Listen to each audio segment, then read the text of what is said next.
Hello students, I'm Himani Sharma, your UGC NET educator. In this new YouTube video, we are going to move forward with the Paper-I concept series as we all were doing. So if you would have seen the previous videos, you would have come across the two types of research that we have covered, which are important from the examination point of view, which were action research and applied research. And we have tried to cover it thoroughly, making the differentiation and similarities quite clear there.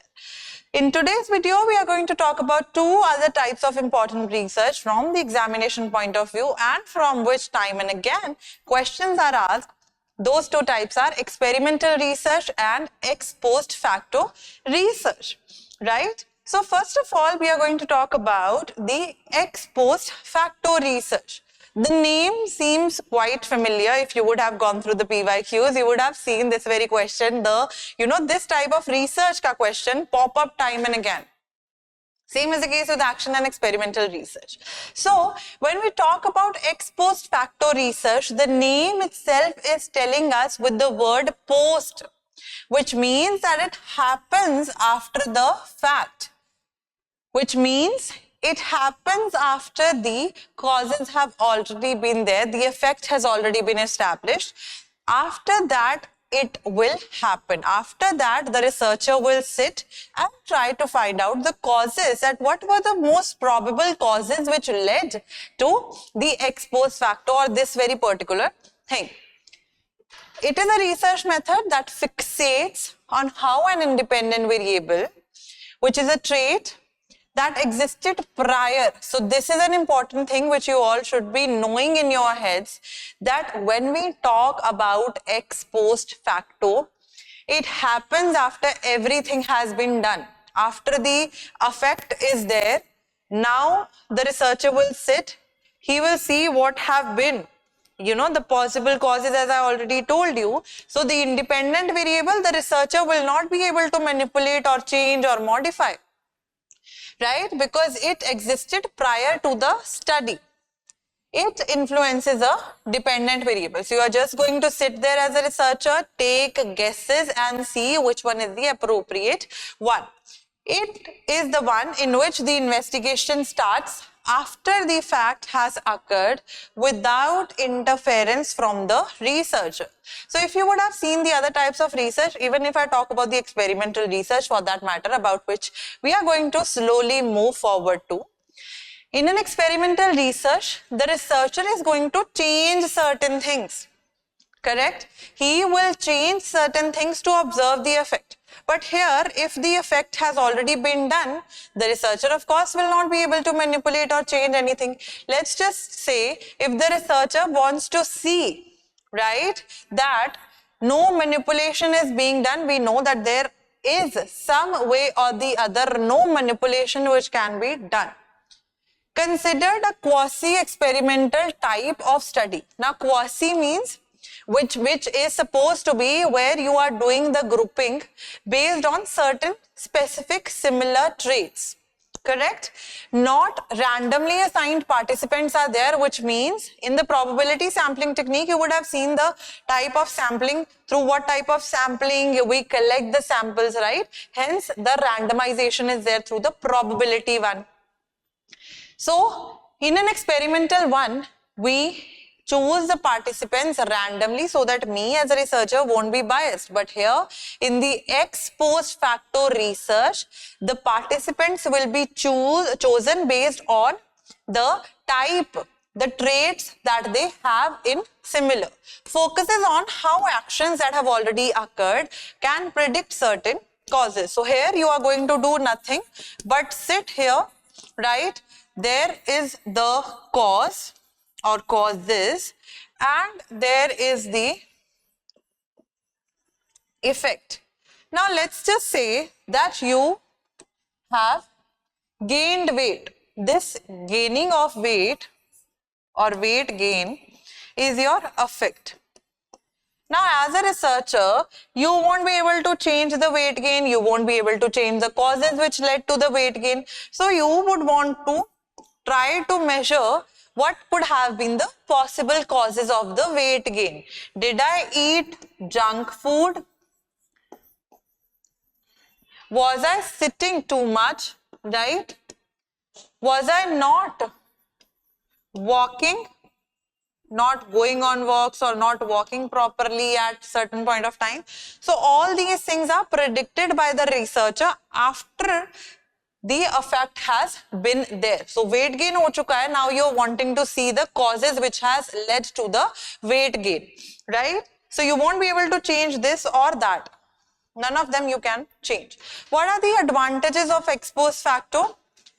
Due to a variable being unable to be manipulated, researchers are not ethically or morally affecting a particular group. So even if a researcher is supposed to be biased, he wants to be biased, he cannot be, because anything and everything has been already done.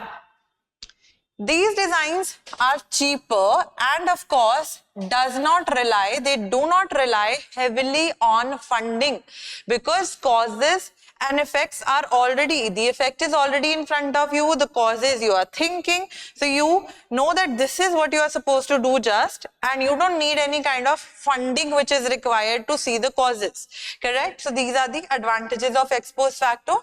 Disadvantages are that of course without the use of random assignment, proved difficult to locate cause and effect relationship due to the lack of interference or manipulation. So let's just say if the researcher on one hand would just have seen that I am eating chole bhature for a month and I have seen my weight, I have gained weight, right, 10 kgs. So you know here that this is your independent variable, it is having an effect on the dependent variable which is the result. But in ex post facto, you don't have a particular cause. You need to find out a cause. There is no change which can be made. If I stop eating chole bhature, my weight will come to normal. But this is not ex post facto, because in ex post facto, you are supposed to see multiple causes and then see which one is the most appropriate according to that. Correct? Access to data that has already been collected, it can be incomplete, it can be inaccurate or inaccessible. Sometimes there are certain things which are outdated. How are you supposed to confirm if that very thing is true or not? That is again a disadvantage on the ex post facto's hand. Example I have here is, a researcher wants to determine a cause and effect relationship between height and the IQ scores. So we know the two variables here are height and IQ scores, independent, dependent variable, right? But of course, I won't be able to change. So here in ex post facto, a person's height won't be changing properly, right? So you cannot, as a researcher, physically alter someone's height. If someone is 5'5", one group may be put together if they are taller than 5'5", while another who are shorter than 5'5" And then you'll try to ask them questions based on the IQ and see if height has any effect on the, IQ scores. This type of research is usually used in health psychology. A researcher cannot manipulate someone's gender, someone's skin color, or health conditions. So you're just going to sit there and observe, hence there will be no funding which will be required. In a true experiment, if we talk about, when we'll be talking about experimental research, this is an example of, this could be considered an example of the true experiment or experimental research. A researcher technically could manipulate a trait or characteristic of a person. So of course, as I was giving you the example of chole bhature only, right? If I am eating, if I stop eating, the researcher asks me to stop eating chole bhature for 1 week and then measure my weight, then of course this is what is done by researcher. He or she asked me to stop eating junk food, chole bhature, etc. for 1 week, and I did cut on that, and then I saw that yes, my weight came to normal, or my weight, it decreased, right? So this is what is the differentiation between ex post facto, where the researcher will not be playing an active participant. He will just be observing what is in front of him. He will not be able to change any variable, be it dependent or independent variable. On the other hand, if we have experimental research, there you will be able to manipulate variables according to your own as a researcher, but without bias. For establishing causal, it's not casual, it's causal, that is cause and effect relationships के लिए we use experimental research. Begins with a question concerning the relationship between two or more variables, and it will have independent variable which will be manipulated. If you would have seen the previous video on dependent variables, things would be pretty clear to you in this video as well. So when we talk about independent variable, here in experimental research, it will be time and again manipulated. Then we'll have a dependent variable, right? The effect of the manipulation of the independent variable will be observed on the dependent variable. Baki sare variables, they will be held constant, right? They will not be changed. That is what we know as experimental research. Quantitative research, for examples, are experimental, and these are based solely and solely on the manipulation of the constant or the independent variable which we have. For example, in order to test the effect of a new drug intended to treat a certain medical condition like high BP. So we have high BP, we want to treat it, correct?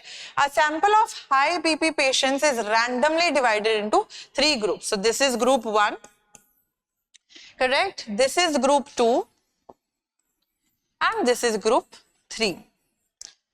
Right? The first group receiving a high dosage, so of course high dosage.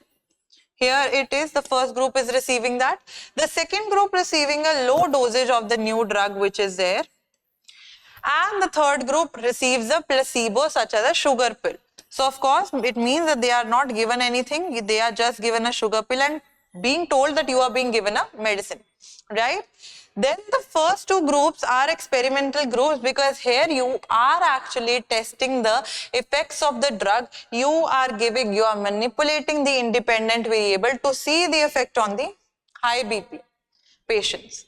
So of course, what are we having here? We are having two groups, three groups here, out of which two, group 1, group 2, these two are experimental ones. Group 1 is with high dosage, right? Group 2 is with low dosage. What are we seeing the effect on? We are seeing the effect on BP, right? And the third group, which is known as a control group, because no changes will be made. Hence, any group where no changes will be made, that is known as a control group. Control group ko we gave placebo. And then we saw there was no change in BP, or there could be according to the psychological condition of the person who has taken that very sugar pill, right? Another example could be the effect of different teaching styles upon achievement in reading in a classroom. So a teacher is experimenting this very thing in the classroom by manipulating, by changing her teaching styles time and again, and seeing if one or the other teaching style has an important or a different or a significant kind of effect on the student's learning.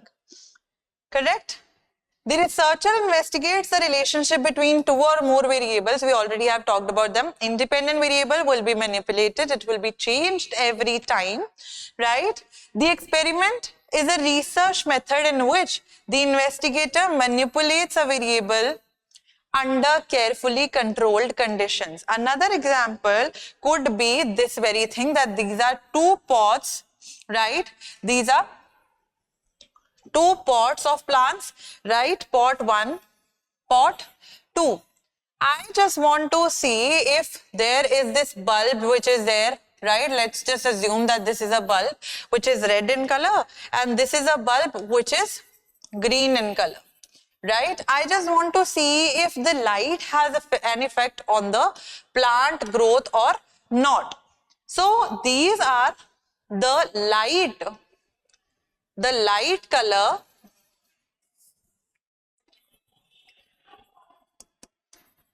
will be my independent variable, correct? And what am I seeing the effect on? I am going to see the effect on plant growth. So plant growth will be my dependent variable, right? So of course, I'll have to maintain other conditions in control, that both the pots are having the same soil, they are under the same temperature, they are getting the same amount of water as well, so that these conditions are controlled, and I'm just seeing the effect of the light on the plant growth and not other factors. This is what is experimental research, where you maintain the constant variables there. You want to see just the effect of the independent on the dependent. The classic experimental design definition is the method used to collect data in experimental studies. So we have three types of experimental designs which are there. Number one is pre-experimental. Number two is true experimental, and number three is quasi-experimental. These have been asked time and again in the examination, especially the quasi and the true one, correct? So that will be covered in another video of ours, so you all need to be stay tuned again as well. So now you all understood the basic differentiation between ex post facto and experimental. Ex post facto means we cannot manipulate anything, we are just going to sit there, see the possible causes and effects which are there.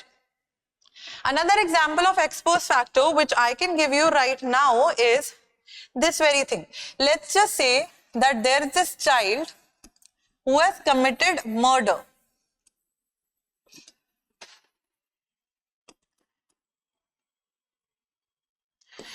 Right? Now, this is ex post facto only because the person who died because of the child only, I will not be able to bring that person back. So the researcher cannot undo what has already been done. So child committed murder. Now I am going to just see what would have been the possible causes for that thing to take place. Was there any kind of peer pressure? Was there any kind of societal pressure? Or was there any kind of family related pressure which was there on the child? That is why he took such an important, such a bad step, basically, correct? So of course the researcher, you cannot manipulate the independent variable per se because it has already been done. Now the questions for you all: in which method of research an independent variable is manipulated with the intent to observe the concomitant changes in the dependent variable? The answer to this very question, you can pause your screens if you want to look for more time here on the screen, right? So the answer to this question is option D, that is in an experimental research, in an experimental method, you manipulate the independent variable to observe changes in the dependent variable. You will say smoking causes lung cancer. So here we have smoking as the independent variable and cancer or lung cancer is the dependent variable because it is the effect. Anytime and every time I would have told you this very thing, that independent variable is the cause, dependent is the effect. So the number of cigarettes a person smokes, that also varies, right? That will make changes on how fastly the person is going to have lung cancer, because eventually you will, right? Next question. A doctor studies the relative effectiveness of two drugs of dengue fever, right? His research would be classified as what? The answer to this question is option B. It will also be considered experimental research because two groups will be taken here, right? And two drugs, of course, are here for dengue fever. So this is what we all were supposed to cover in today's lecture, in today's YouTube video, when we were talking about two most important time and again asked types of research, which were ex post facto and experimental research. Be with me to watch another video where I will be trying to cover the types of experimental designs as well in research. Thank you so much and have a good day.